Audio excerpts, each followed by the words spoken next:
নমস্কার, আপনারা দেখছেন টক টু বাংলা। আমি অভিষেক রয়েছে আপনাদের সঙ্গে এই মুহূর্তে যে গুরুত্বপূর্ণ খবর নিয়ে।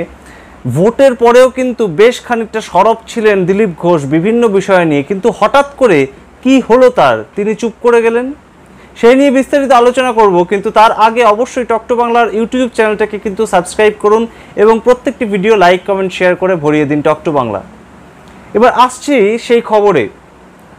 4 জুন ভোটের রেজাল্ট বেরোলো। লোকসভা ভোটের রেজাল্ট বেরোনোর পর থেকে কিন্তু আমরা দেখলাম দিলীপ ঘোষ কিন্তু হেরে গিয়েছেন। তিনি প্রাক্তন রাজ্য সভাপতি এবং বিজেপির তরফে কিন্তু অত্যন্ত গুরুত্বপূর্ণ একজন লিডার বলা যেতে পারে, কারণ তার হাত ধরেই কিন্তু বর্তমানে আমরা দেখেছিলাম যে পশ্চিমবঙ্গে তার হাত ধরেই কিন্তু বিজেপির উত্থান বলা যেতে পারে হয়েছিল এবং 2টি সিট কিন্তু 2014 ইলেকশন পর্যন্ত বিজেপির দখলে ছিল, লোকসভা সিট।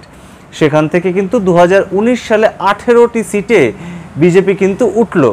সুতরাং এই যে উত্থান পর্ব তা কিন্তু দিলীপ ঘোষের হাত ধরেই হয়েছিল।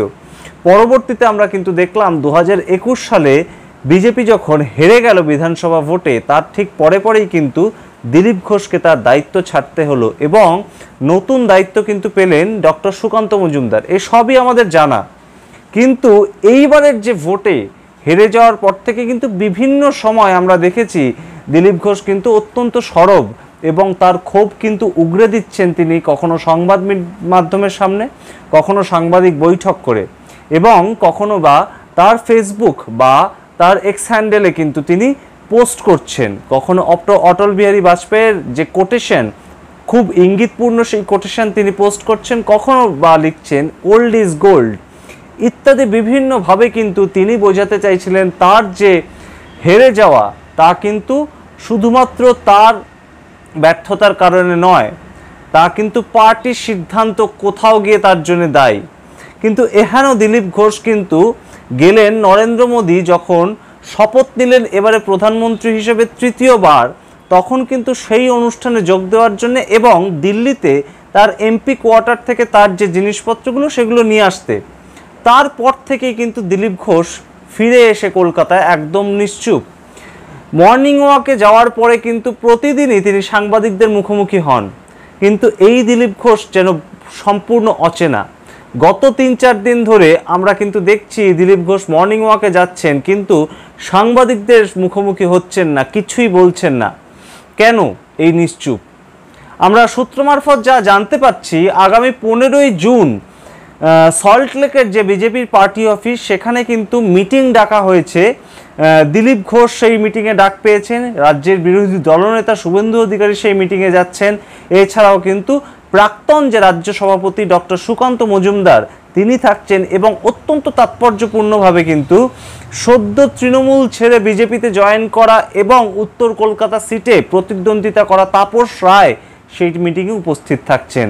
এছাড়াও কিন্তু বসিরহাটের যে বিজেপি প্রার্থী, অত্যন্ত গুরুত্বপূর্ণ মুখ, গণ আন্দোলন থেকে উঠে আসা সাধারণ বাড়ির গৃহবধূ, কিন্তু পরবর্তীতে তিনি এই লোকসভা ভোটে বিজেপির টিকিটে লড়েছেন, রেখা পাত্র, তিনিও কিন্তু এই মিটিংয়ে ডাক পেয়েছেন। এই যতদূর আমাদের কাছে সূত্র মারফত খবর, এই মিটিংয়ের যে বিষয়বস্তু তা কিন্তু আগামীতে বিজেপির কোন স্ট্র্যাটেজিতে বিজেপি চলবে, রাজ্য বিজেপি এবং 26-এর ভোটকে সামনে রেখে যে নেতা নির্বাচন অর্থাৎ রাজ্য সভাপতি নির্বাচন, তা কিন্তু এই মিটিংয়ের মূল আলোচ্য বিষয় হতে চলেছে।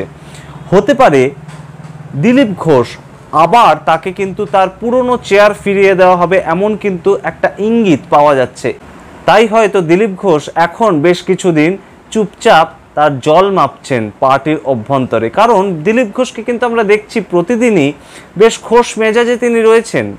তিনি সকালবেলা মর্নিং ওয়াকে যাচ্ছেন। আজ কিন্তু তিনি আগে থেকে যেমন জানিয়ে রেখেছিলেন, তিনি কিন্তু বিধানসভায় গেছিলেন একজন এক্স এমএলএ হিসেবে এবং তার যারা সহকর্মী তাদের সঙ্গে একটা সৌজন্য সাক্ষাৎকার করতে।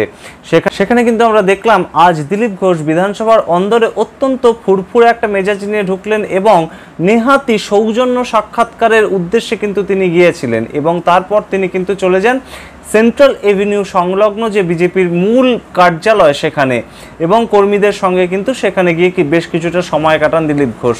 সুতরাং তিনি কিন্তু সাংবাদিকদের সামনে কোনো কিছু বলতে চাইছেন না। এছাড়াও কিন্তু তার সোশ্যাল মিডিয়া বা এক্স হ্যান্ডেল, যেখানে তিনি তার ক্ষোভ উগড়ে দিয়েছেন এতদিন, সেখানেও কিন্তু সম্পূর্ণভাবে চুপ করে আছেন দিলীপ ঘোষ। খুব তাৎপর্যপূর্ণভাবে জানিয়ে রাখা দরকার, 12ই জুন, গত 12ই জুন কিন্তু শুভেন্দু অধিকারী বৈঠক করে, সাংবাদিক বৈঠকের মাধ্যমে শুভেন্দু অধিকারী কিন্তু স্পষ্টত জানিয়ে দিয়েছেন সংগঠন দেখা তার কাজ নয়। তাকে দল যেখানে যেভাবে ব্যবহার করতে চায় তিনি সেখানে সেভাবে গিয়ে দলের কর্মীদের উদ্বুদ্ধ করেন, কিন্তু সংগঠন দেখা তার কাজ নয়।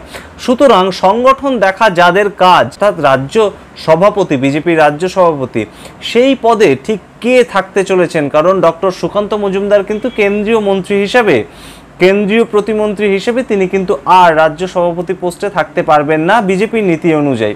সেই ক্ষেত্রে কি দিলীপ ঘোষ আবার ফিরে পেতে চলেছেন তার পুরনো চেয়ার? রাজ্যের যে বিজেপি কর্মীরা সেই দিকে কিন্তু তাকিয়ে আছে। এবং তাছাড়াও কিন্তু আরেকটি যে নাম উঠে আসছে বিভিন্ন মহল থেকে, তা কিন্তু সৌমিত্র খা, 3 বারের জেতা সাংসদ তিনি, এবং 2 বার কিন্তু তার মধ্যে বিজেপির টিকিটে তিনি বিষ্ণুপুর থেকে জিতেছেন, মন্ত্রিত্বের দাবি রাখছিলেন, তা কিন্তু তার ভাগ্যে জোটেনি। পরবর্তীতে কোন সাংবিধানিক পোস্ট বিজেপির অভ্যন্তরে তাকে দেওয়া হয়, কিংবা দলের কোন গুরুত্বপূর্ণ পোস্ট তাকে দেওয়া হয়, সেদিকেও কিন্তু আমরা নজর রাখবো। এছাড়া কিন্তু তাপস রায়, বর্ষিয়ান নেতা, বহুদিনের বর্ষিয়ান রাজনীতিবিদ, তাকে কিন্তু বিজেপি অত্যন্ত গুরুত্বপূর্ণ কোনো স্থানে বা গুরুত্বপূর্ণ কোনো পদে ব্যবহার করতে পারে বলেই আমাদের কাছে এখনো পর্যন্ত খবর। এছাড়াও কিন্তু থাকছেন সেই মিটিংয়ে রেখা পাত্র, সেই রেখা পাত্রকেও কিন্তু অত্যন্ত গুরুত্বপূর্ণ কোনো পদে বিজেপি রাখতে চলেছে বলে এখনো পর্যন্ত আমাদের কাছে খবর। আমরা দেখব 15ই জুনের সেই মিটিংয়ে ফলাফল কি বেরিয়ে আসে, আমরা সেই দিকে নজর রাখবো। এবং আপনারা দেখতে থাকুন টক টু বাংলা, প্রতি মুহূর্তে রাজনৈতিক সমস্ত খবর পাওয়ার জন্য। ধন্যবাদ।